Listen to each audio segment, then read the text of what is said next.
27 के चुनाव में भारतीय जनता पार्टी अपनी सरकार बनाने के लिए चुनाव लड़ने जा रही है। ड्रग, धर्म परिवर्तन, भ्रष्टाचार और गैंगस्टर के आतंक से आज पंजाब तबाह हो। मैं कुछ सरकार बदल तो दे, मगर सरकार होनी भी चाहिए ना।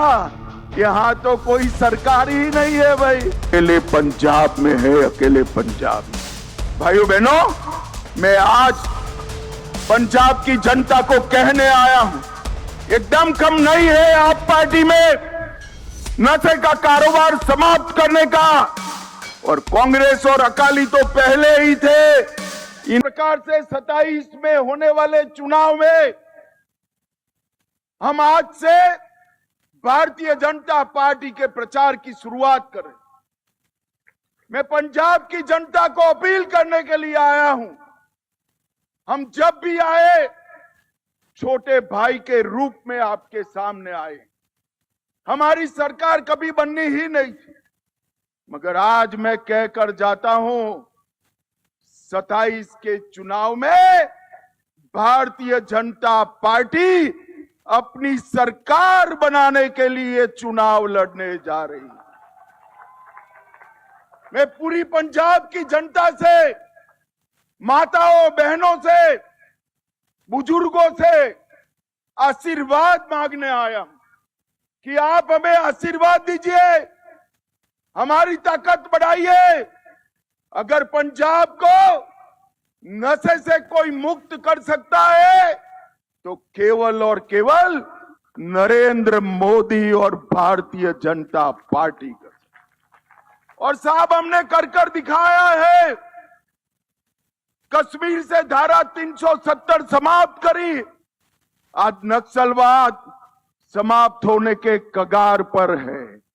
पंजाब को नशे से मुक्त कराना है तो डबल इंजन की भारतीय जनता पार्टी की सरकार।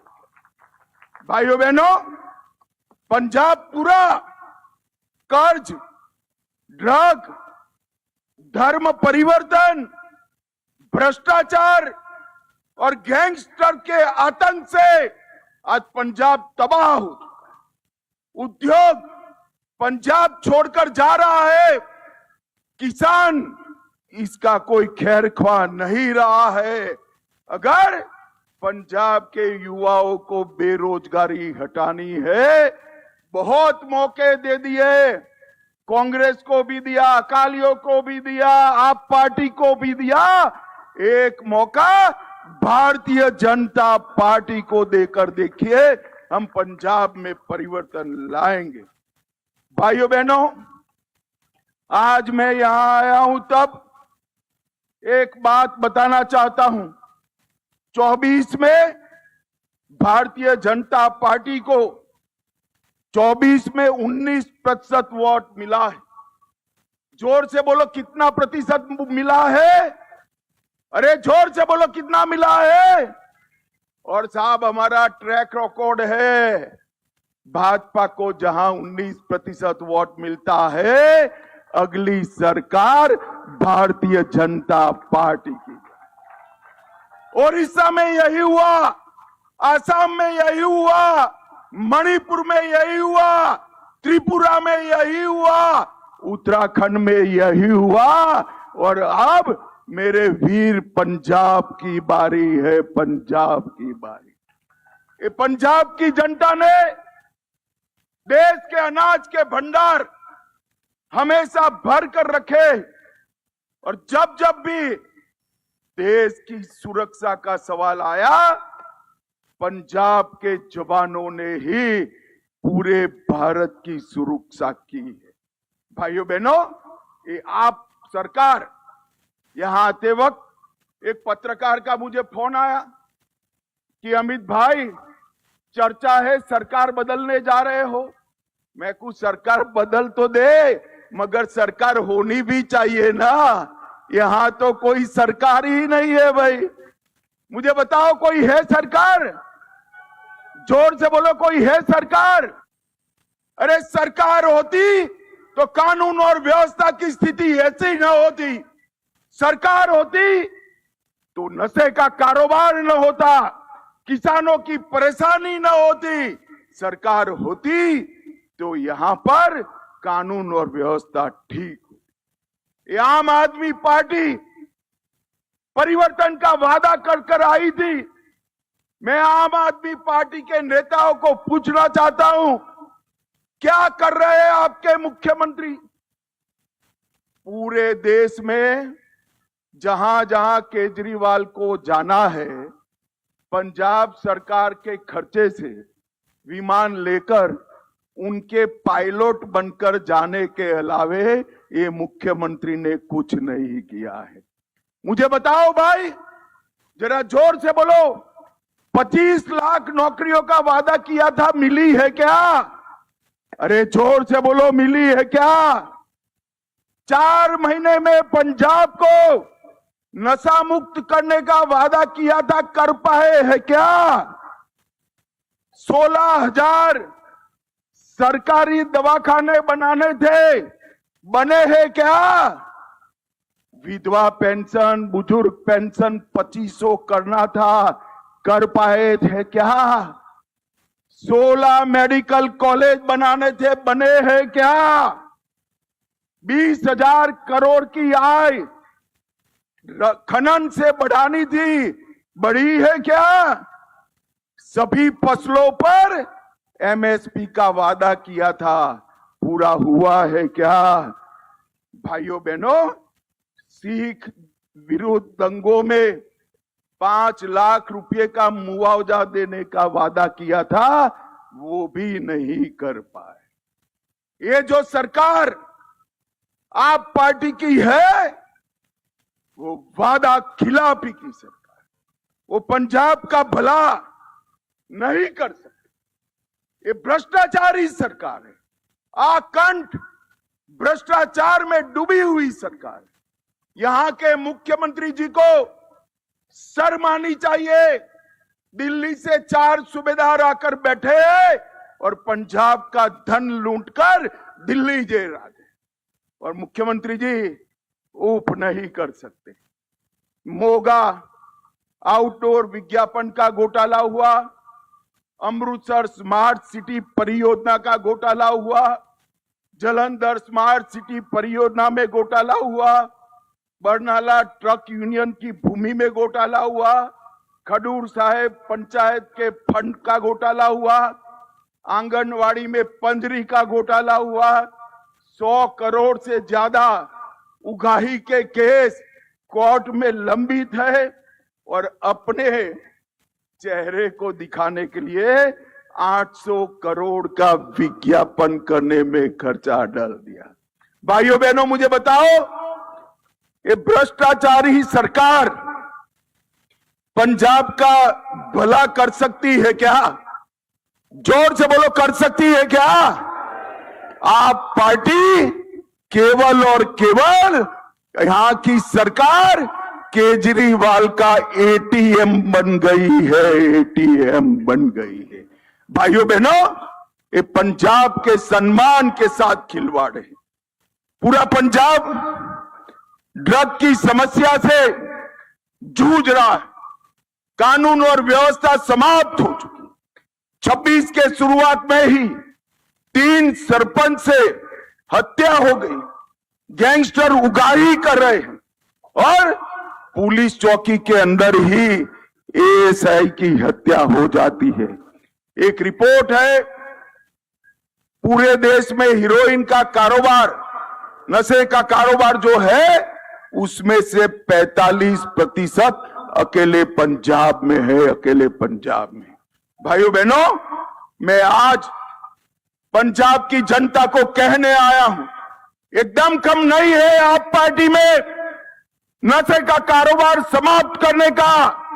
और कांग्रेस और अकाली तो पहले ही थे, इन्होंने नहीं रोक पाए। नशे का कारोबार अगर कोई रोक सकता है तो केवल और केवल भारतीय जनता पार्टी रोक सकती है। और मैं आज वादा कर कर जाता हूं आपसे, हमने कहा था धारा 370 हटाएंगे, हटा दी। आतंकवाद भी आज अंतिम सांसें गिन रहा है। हमने कहा था नक्सल मुक्त करेंगे, देश नक्सल मुक्त होने जा रहा है। और आज कहकर जाता हूं पंजाब को, आप फरवरी में आशीर्वाद दे दीजिए। 2 साल में हम पंजाब से मूल समेत नशे के कारोबार को उखाड़ कर फेंक दें। भाइयों बहनों, ये आप पार्टी की जो सरकार है वो किसानों को गुमराह करे। ये कांग्रेस पार्टी और राहुल बाबा किसानों को गुमराह कर रहे।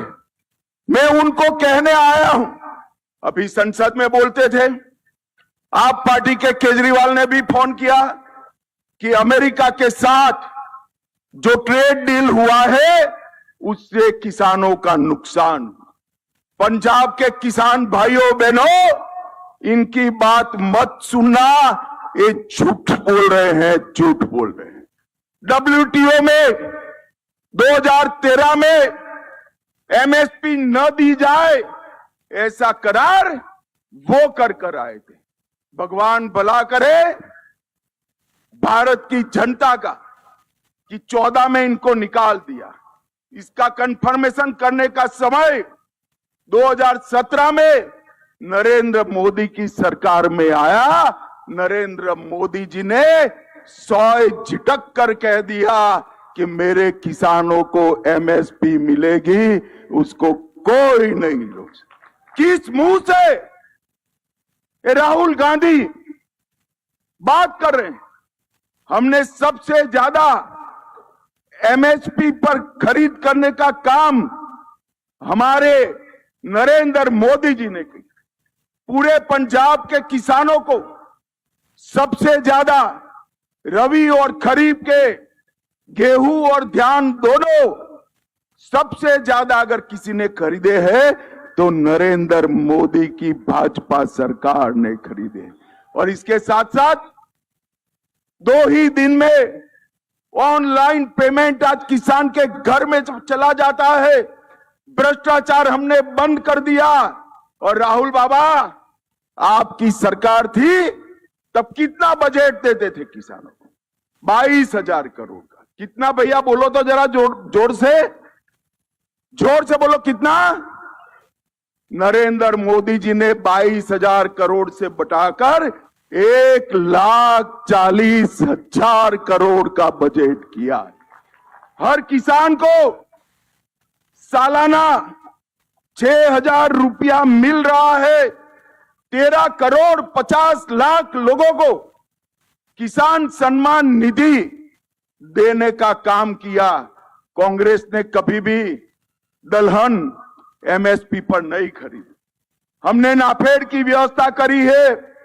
जो किसान बुआई कर नाफेड पर अपने आप को रजिस्टर करेगा, 100% दलहन उसकी भारत सरकार MSP पर खरीद लेगी।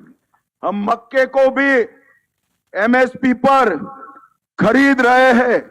और इसके साथ साथ फर्टिलाइजर का उपयोग कम करने के लिए हम प्राकृतिक खेती की ओर भी बढ़ रहे हैं। भाइयों बहनों, मोदी सरकार ने हमारे सिख पंथ के लिए, हमारे सिख भाइयों बहनों के लिए ढेर सारे काम किए। और मोदी जी पर तो गुरु परंपरा का बड़ा कृपा है। देखिए, तेग बहादुर जी का 350वां बलिदान साल भी मोदी जी के समय में आया। नानक देव जी का 550वां प्रकाश वर्ष मोदी जी के समय आया। तेग बहादुर जी का 400वां प्रकाश पर्व मोदी जी के समय में आया। सरबंस दानी दसम पिता का 350वां प्रकाश पर्व मोदी जी के समय में आया। और मोदी जी ने इस सभी पर्वों को राष्ट्रीय पर्व बनाकर कश्मीर से लेकर केरल तक और द्वारका से लेकर कामाख्या तक गुरुओं का संदेश पहुंचाया। बहुत बड़ी सेवा करने का मौका मोदी जी ने मोदी जी को गुरुओं ने दिया है। और भाइयों बहनों, एक बात याद रखना, दसम पिता के साहबजादों जैसा बलिदान पूरे विश्व में कहीं इतिहास में नहीं, मगर इसको कोई सम्मान नहीं करता था। मोदी जी ने इसको वीर बाल दिवस का संज्ञान देकर पूरे देश में आज साहबजादों का सम्मान करने का काम किया है। 84 के सिख दंगों में सिखों पर जुर्म करने वाले सारे लोगों के खिलाफ 350 मामले हमने रजिस्टर किए। कांग्रेस ने एक भी नेता को जेल में नहीं डाला था, हमने कई नेताओं को जेल में डाला। और राहुल बाबा, आपके पिताजी ने सिख दंगों पर कहा था, बड़ा पेड़ गिरता है तो धरती हिलती है। भाइयों बहनों, हर सिख दंगा पीड़ित परिवार को 5 लाख का मुआवजा देने का काम नरेंद्र मोदी जी ने। अफगानिस्तान और पाकिस्तान से जो सिख बंधु भगिनी आए, उनको नागरिकता देने का काम किया। अफगानिस्तान में स्थिति बिगड़ी। 3 गुरु ग्रंथ साहिब की प्रतियों को पगड़ी बांधकर सर पर रखकर लाने का काम हमारे नरेंद्र मोदी जी ने किया। करतारपुर साहिब कॉरिडोर बनाया। और आज मैं राहुल गांधी को पूछना चाहता हूं, करतारपुर साहिब कितना दूर है? एकदम नजदीक। जब बंटवारा होता था, थोड़ी दृष्टि होती, गुरु साहिबानों पर श्रद्धा होती, तो करतारपुर साहिब आज भारत में होता। अगर हम उस वक्त होते तो हम कभी भी करतारपुर साहिब को जाने नहीं देते, मगर हमने कॉरिडोर बनाकर यात्रा की व्यवस्था की। वीर बाल दिवस मनाया हमने। हरमिंदर साहिब को FCRA का रजिस्ट्रेशन कराया और लंगर पर से GST हटाने का काम भी भारतीय जनता पार्टी के नरेंद्र मोदी। मुझे तो हंसी आ रही। अभी ये कांग्रेस पार्टी कह रही थी कि भाजपा ने सिखों के लिए क्या किया। अरे भाई, हमने क्या किया इसका हिसाब तो मैं दे दिया। आपने तो अकाल तख्त पर टैंक चढ़ा दिए थे, टैंक चढ़ा दिए थे। भाइयों बहनों, एक कांग्रेस पार्टी, उनके समय में ही आतंकवाद आया, उनके समय में ही सिख और हिंदुओं के बीच में झगड़ा चलाया। पंजाब का विकास, पंजाब की शांति सिख हिंदू एकता के बगैर संभव ही नहीं है। और नरेंद्र मोदी जी के नेतृत्व में ही सिख हिंदू एकता हो सकती है। भाइयों बहनों, आज पूरा पंजाब धर्म परिवर्तन से जूझ रहा है। मैं आज यहां कहकर जाता हूं सारे हिंदुओं को, सारे सिख भाइयों बहनों को, कि आप एक बार भाजपा सरकार बना दो, हम पहला बिल पंजाब में धर्म परिवर्तन पर प्रतिबंध डालने का लेकर आएंगे। कांग्रेस और आप पार्टी को मालूम नहीं है, वोट बैंक की लालच में धर्म परिवर्तन को फैसिलिटेट करते हैं। उनको मालूम नहीं है, नवे गुरु श्री तेग बहादुर साहब ने धर्म परिवर्तन रोकने के लिए अपना सर कटाया था, सर कटाया था। आप एक बार भारतीय जनता पार्टी की सरकार बना दो, हम पंजाब में नशा तो बंद करेंगे ही करेंगे, और इसके साथ धर्म परिवर्तन को भी समाप्त कर देंगे। अभी